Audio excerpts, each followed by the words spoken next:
Hello everyone, welcome to our channel Education Hotspot. So in this video we are going to discuss two more type of decentralization. Last video में हम लोगों ने बात कर ली थी political decentralisation की, जो अगर सोलली आपके पार्ट पे एग्जाम में पूछ लिया जाए तो आपको कैसे 73rd 74th decentralise amendment act को डिटेल में एक्सप्लेन करके उसको एक्सटेंड करना है.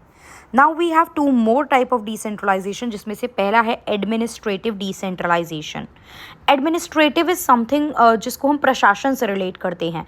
एडमिनिस्ट्रेशन जनरल लेवल में, अगर लेमैन लैंग्वेज में अगर मीनिंग देखा जाए कि आप चीज़ों को मैनेज कैसे कर पा रहे हैं, how you are managing the activities, work, functions, everything. तो यहाँ पे ये कब होता है? It occurs when a politically independent मतलब एक ऑर्गेनाइजेशन, एक ऐसी पॉलिटिकल संस्था, that may be a political party also, जो किसी और पे आश्रित नहीं है, डिपेंडेंट नहीं है, वो डेलीगेट करिए. अच्छा, डेलीगेट और डिसेंट्रलाइजेशन में डिफरेंस आपको पता होना चाहिए. डेलीगेट होता है जब ये नंबर 1 पे बैठे सुपीरियर हैं, नीचे इनके सबऑर्डिनेट बैठे हैं नंबर 2, इन्होंने इनको काम दिया, तो इसे डेलीगेट करना कहते हैं. क्लियर? क्या कहते हैं? डेलीगेट करना, कि आपने एक काम सौंप दिया, लेकिन जब इन्होंने आगे दे दिया, इन्होंने आगे दे दिया, इन्होंने आगे दे दिया, तो वो कहलाता है डिसेंट्रलाइजेशन, विकेंद्रीयकरण.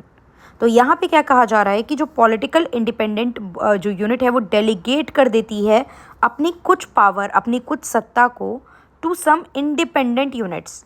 क्लियर? किसी और इंडिपेंडेंट यूनिट्स को जब वो अपनी कुछ पावर दे देती है कि दीज आर द पावर, अब ये काम आपको करना है, राइट?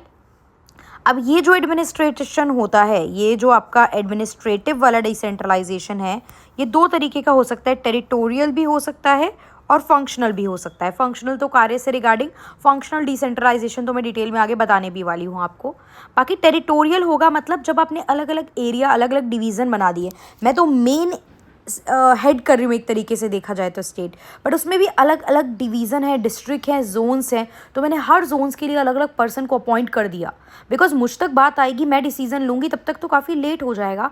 दैट्स वाई मैंने हर जोन के, हर एरिया के, हर डिस्ट्रिक्ट वाइज इंचार्ज बना दिया. फॉर एग्जाम्पल, तो टेरिटोरियल मतलब creation of area administrative unit, हर जगह की अलग अलग एडमिनिस्ट्रेटिव यूनिट बना दी. जैसे डिवीज़न के बेसिस पे अलग अलग कर दिया, डिस्ट्रिक्ट के अलग अलग, या जोन के बेसिस पे, जो भी डिवीज़न है उस बेसिस पे आपने अलग अलग काम को डेलीगेट कर दिया. और जब भी आप डेलीगेट करते हो तो अथॉरिटी अपने आप ट्रांसफ़र हो रही है. काम डेलीगेट या डिसेंट्रलाइजेशन में अपने आप ही अथॉरिटी ट्रांसफ़र होती है, और जो दूसरा पर्सन है वो रिस्पॉन्सिबल हो जाता है उस काम को कंप्लीट करके देने के लिए. Clear? And wasting them with authority and responsibility in prescribed limit, कि भैया अथॉरिटी आपके पास आ रही है तो अब आपको रिस्पॉन्सिबल भी रहना पड़ेगा, तो आप उनको अथॉरिटी एंड रिस्पॉन्सिबिलिटी डेलीगेट कर देते हो. 3F पे ये बेस है, मतलब क्या काम किए जाएंगे. फंक्शन, देखो फंक्शन भी डिवाइडेड होते हैं. सेंटर स्टेट, आपको पता होगा लिस्ट बनती है ना, union list, state list, concurrent list. तो स्टेट फंक्शंस भी, कौन सेंटर कौन से काम देखेगा, स्टेट कौन से काम देखेगा, दोनों मिलके क्या देखेंगे, ये सब भी डिवाइडेड होते हैं. और समटाइम स्टेट अपने कुछ पावर अपने में से विलेज यानी लोकल गवर्नमेंट को आगे दे रहा है, बिकॉज ये तो बाद में बनी है ना 1992 में पंचायत म्यूनसिपैलिटी. तो स्टेट वाले कुछ काम आगे डेलीगेट हो गए कि स्टेट अब प्रॉपर फंक्शनिंग नहीं देख पाता है चीज़ों की. देन ये क्लोजली कनेक्ट रहते हैं, grass root level democracy make sure करते हैं. Then they will look into the certain matters, right? 3 में हो गया. एक तो फंक्शंस, दूसरा हो गया हमारा फंड्स के रिगार्डिंग भी एलोकेशन देखनी होती है. देखो जनरली तो फंड वाला जो मैटर होता है जो लोकल गवर्नमेंट का, वो स्टेट फाइनेंस कमीशन ही देखती है. ऐसे सेंट्रल लेवल पे फाइनेंस कमीशन है, स्टेट लेवल पे स्टेट फाइनेंस कमीशन है. विलेजेस वगैरह के लिए कोई अलग से बॉडी इस तरीके की कमीशन नहीं बनी हुई है. एंड देन फंक्शनरीज, कौन कार्य करेगा, ये हिंदी में भी यहाँ पे ये मेंशन है. जस्ट प्लीज़ रीड दैट और क्लियर हो जाएगा. अगर कोई डाउट आए तो आप मुझसे पूछ सकते हैं, हिंदी में मेंशन है. समझा मैंने दोनों लैंग्वेज में दिया, तो आई होप ये चीज़ क्लियर होगी. अगला जो है वो है फिजिकल या financial decentralisation. Physical and financial नाम से क्लियर है, जैसा कि फंड से रिलेटेड. जब आप पैसे का ट्रांसफ़र कर रहे हो, फॉर एग्जांपल मैं टॉप में मेरे पास कुछ पैसा था, मैंने आगे नीचे लोगों को दे दिया कि ये पैसा है, ये 4 आप लोग हो, आपको अब ये काम मुझे करके देना है.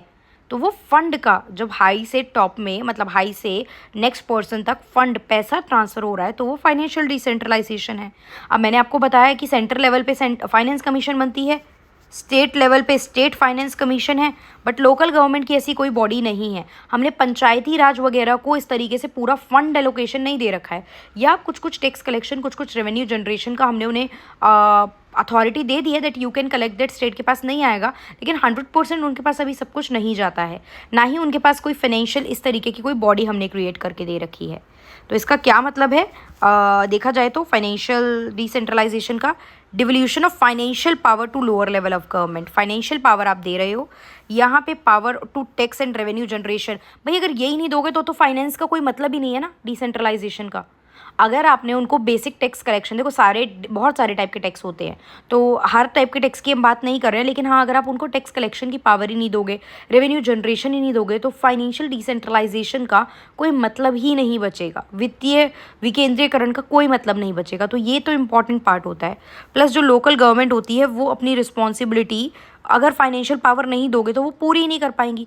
पैसा ही नहीं दे रहे हो और कह रहे हो काम खत्म करके दो, तो भैया पैसा दोगे तभी तो काम होगा, वो पैसा लगा के ही तो चीज़ों में आगे काम होगा। तो फंड तो रिक्वायर्ड है बॉस काम करने के लिए।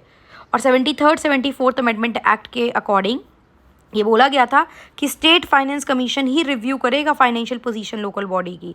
इनकी क्या वित्तीय व्यवस्था है वो रिव्यू करने का काम लोकल बॉडीज़ की, यानी पंचायत म्यूनसिपैलिटी जो बनाई गई, इनका काम स्टेट फाइनेंस कमीशन ही देखेगा फंड रिलेटेड। और इनको किस तरीके से अपनी फाइनेंशियल पोजीशन स्ट्रॉन्ग करनी है ये भी कौन सजेस्ट करेगा? State finance commission. प्लस अगर इनकी फाइनेंशियल ऑटोनॉमी, ये एक रीज़न, मेजर रीज़न माना जाता है कि इनके पास उतनी ज़्यादा फाइनेंशियल ऑटोनॉमी ही नहीं है, फ्रीडम ही नहीं है, फाइनेंशियल फ्रीडम की कमी है। अगर पूछा जाए क्यों कमी है इनके पास फाइनेंशियल फ्रीडम की, बिकॉज कोई ऑटोनॉमस पावर नहीं है लोकल गवर्नमेंट की। कौन सी पावर है जो रिव्यू करती है और स्ट्रेंथन करती है इनके फाइनेंस रिलेटेड डिसीजन को? State finance commission. तो ये जो लो फाइनेंशियल ऑटोनॉमी है, ये जो आपका वित्तीय स्वायत्ता आपको कम दे रखी है, ये एक मेजर कारण माना जाता है कि आपके जो पंचायती राज इंस्टीट्यूशन होते हैं वो उतने ज़्यादा यहाँ पे सक्सीड नहीं कर पाए हैं जितना उनको करना चाहिए था। क्लियर? आई होप ये 2 मोर टाइप और क्लियर हो गए होंगे। देखो डेमोक्रेटिक डिसेंट्रलाइजेशन पे तो डिटेल वीडियो ऑलरेडी अवेलेबल है, तो that I am not going to cover. यहाँ पे मैंने आपको पॉलिटिकल बता दिया था, एडमिनिस्ट्रेटिव हो गया है हमारा, फिजिकल और फाइनेंशियल हो गया है, फंक्शनल के बारे में थोड़ी सी बात कर लेंगे एंड डिसेंट्रलाइजेशन के अलग से बेनिफिट भी कर लेंगे। क्लियर? तो आई होप ये समझ में आ रहा होगा। इनकेस कोई डाउट है then you can always ask. इसी तरीके की छोटी छोटी वीडियो बना के छोटे छोटे टॉपिक वाइज हम कवर कर रहे हैं। एग्जाम में जो भी क्वेश्चन पूछे जाएंगे, क्वेश्चन थोड़े बड़े भी पूछे जाते हैं, समटाइम मिक्स करके भी पूछे जाते हैं, तो प्लीज़ उसको आप लोग अपने आप आंसर्स को कंटेंट रखो, टॉपिक रखो, और आप लोग वहाँ पे जो क्वेश्चन पूछे जाएंगे उनके अकॉर्डिंग इनको मर्ज करके आंसर को अपने प्रेजेंट कर पाओगे। बाकी आई होप आप लोगों ने अब तक यूट्यूब वीडियोस देख ली होंगी, वहाँ पे भी काफ़ी सारे इंपॉर्टेंट टॉपिक मैंने आपको कवर कराए हैं। So please watch all the YouTube videos. Okay, so that's all for this video. Thank you for watching.